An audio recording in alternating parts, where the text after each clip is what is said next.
Merci de nous accueillir dans votre beau salon. Écoutez, je vous en prie, bon, je vais pas tout ranger, mais bon, voilà.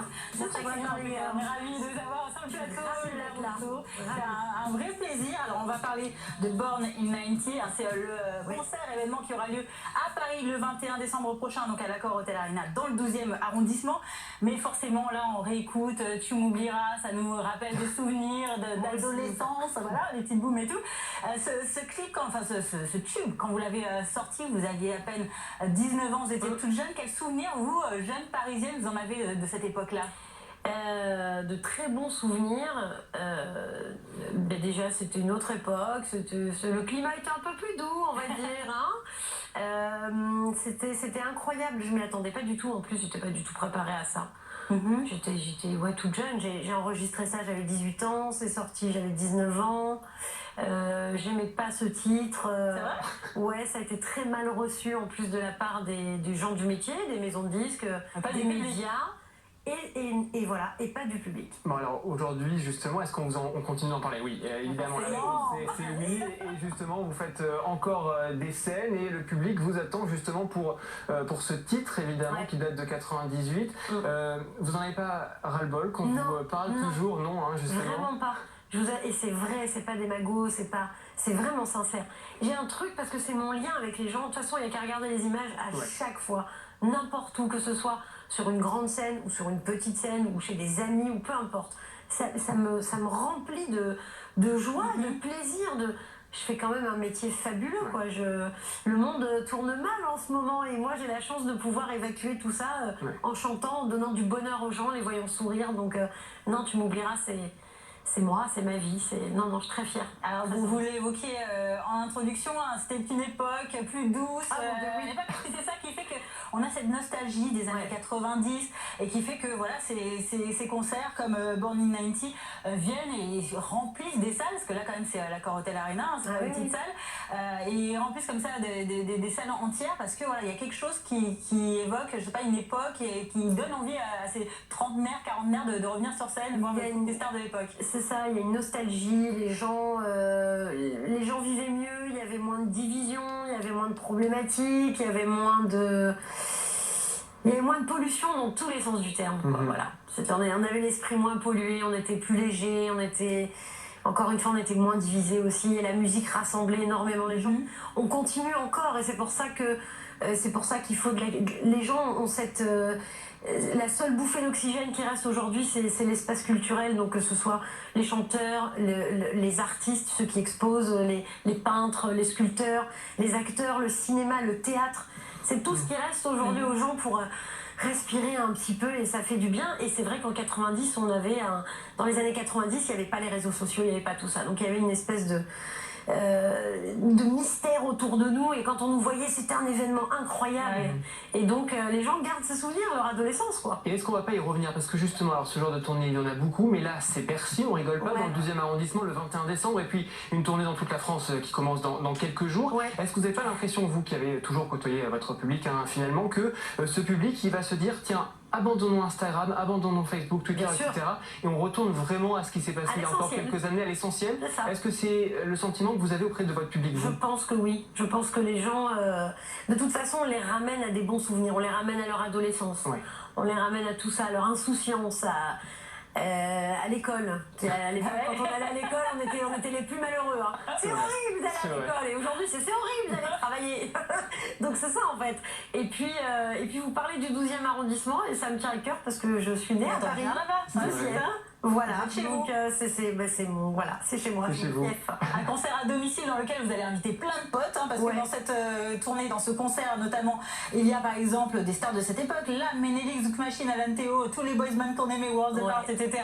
Une grosse soirée. Qu'est-ce que ça vous apporte, cet esprit de groupe aussi qui est sur scène? On est hyper heureux de faire ça ensemble, déjà parce qu'on a tous de l'affection et de l'admiration les uns pour les autres, c'est hyper important, parce que c'est compliqué de faire une tournée avec des gens qu'on n'aime pas trop. Et là, clairement, on s'aime tous. Les filles ne seront pas déçues car tous les garçons boys band garçons toujours aussi beaux et aussi plaqués au niveau des abdos, hein, donc là il n'y aura pas de déception. Ça marche toujours. Hein. Oui, ça marche bien. Ils sont très bien conservés les garçons, ils font beaucoup de sport. Les filles sont très belles, très talentueuses. Ouais. Et puis le truc c'est qu'aujourd'hui acheter un billet, un ticket pour aller à une place de concert, c'est devenu quelque chose de très difficile pour le commun des gens. Et donc il faut que nous en tant qu'artistes et la production bien évidemment, puisque c'est pas que nous, il faut en donner aux gens quoi. C'est pas quand on vient voir Born in 90s, on vient pas voir juste une succession d'artistes qui vont chanter chacun leur tour leur titre et puis partir. Là c'est vraiment un groupe de potes. Il va y avoir des collégiales où on va tous chanter ensemble. Il va y avoir des duos, des trios, des clins d'œil à d'autres chansons du 90 aussi, parce qu'on ne va pas chanter que nos chansons. Donc c'est un vrai spectacle et c'est 3 heures de concert. 3 heures de concert. Ouais. Et alors comment on prépare une tournée ou en tout cas un Bercy comme celui-ci? On imagine beaucoup de répétitions. Ouais. Est-ce qu'il y a un petit stress tout de même avant de faire un Bercy? Pas forcément. Non, ça va. Alors bon, je reviens du Stade de France avec Star 80. Star 80, c'est quel succès? C'est ça, c'est gros succès. Très gros succès, tellement un énorme succès qu'il y a beaucoup d'autres tournées qui ont essayé de le faire en 80 mais qui ne sont pas du tout au niveau de cette tournée-là, de cette production-là. On s'entraîne, mais on est entraîné depuis plus de 20 ans quoi en fait. On n'a jamais arrêté. Vraiment super entraîné. Il faut dire que quand même vous avez fait notamment des premières parties de Johnny Hallyday à la fin des années 90. Ça c'est un sacré entraînement. Ah bah une fois qu'on a fait Johnny, on n'a plus peur de rien.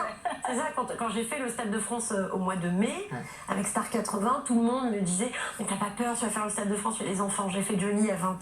J'ai fait 42 concerts avec Monsieur Johnny Hallyday. Ça a guéri forcément. Plus peur de rien quoi. Donc non, j'ai hâte en fait. J'ai hâte de commencer. Vraiment, je suis impatiente.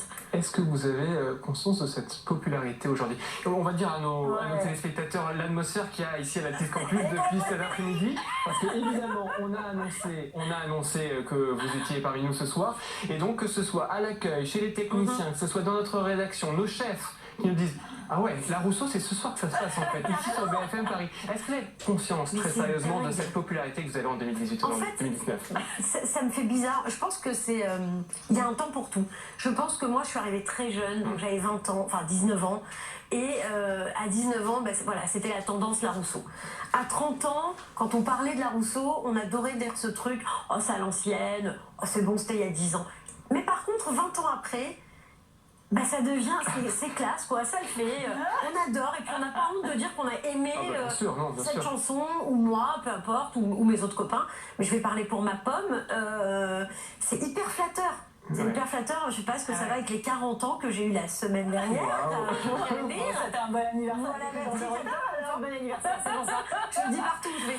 Mais non, mais je suis hyper touchée de ça. C'est vrai que je le ressens beaucoup en ce moment. Et ça me déstabilise en fait. Et je me pose la question, qu'est-ce qui se passe? Donc c'est pour ça que je refais des titres et que j'ai fait un nouveau titre. Justement, vous avez le single Monopoly que vous avez sorti récemment, c'est ça qu'on entend. Voilà, un renouvellement aussi dans le style. Qu'est-ce que ça a inspiré? J'ai écrit, voilà, je suis fière de moi parce que pour une fois j'écris. J'ai coécrit, co-composé ce titre avec mon ami Alias LG que j'embrasse très fort, qui est un garçon talentueux. Et j'ai voulu, alors à 20 ans, on parle de choses plus légères parce qu'on n'a pas beaucoup d'expérience, surtout à l'époque. Donc c'était Je t'aime, tu m'aimes, moi non plus. Là, c'est un petit peu plus engagé. Ça parle, je vais essayer de faire ça brièvement, ça parle des gens qui ont beaucoup d'argent dans les poches et qui ont ce sentiment parfois de se sentir supérieur face à d'autres qui en ont moins. Et donc ce que je dis dans cette chanson, c'est que ce n'est pas ce qu'on a dans la poche qui fait la valeur de la personne. D'autres projets, pour les prochaines semaines? Album vers le printemps, je pense. Je donne pas de date parce que j'ai toujours peur et qu'il y ait un petit frein. Vous viendrez nous en parler. Attendez, je m'installe déjà. Vous venez chez moi. Voilà. Très bien. Vous reviendrez chez moi dans mon salon à Paris. Merci bien. Invitation acceptée. Merci La Rousseau d'être venue sur le plateau de Bonsoir Paris. On le rappelle, donc c'est le 21 décembre ce concert événement Born in 90 avec voilà tous les amis de l'époque, Lame, Princesse Erika, Doc Gynéco, voilà plein de stars et les boys bands que vous aimez tant. On vous retrouvera également sur le futur album. Merci beaucoup La Rousseau d'être venue ce soir. Merci vraiment. C'est l'heure de la sélection musicale justement. Vous savez, tous les soirs nous proposons un artiste ou un groupe de passage dans notre région. Ce soir c'est Thomas Azier, c'est ça qui est en concert ce mercredi à Paris. Écoutez.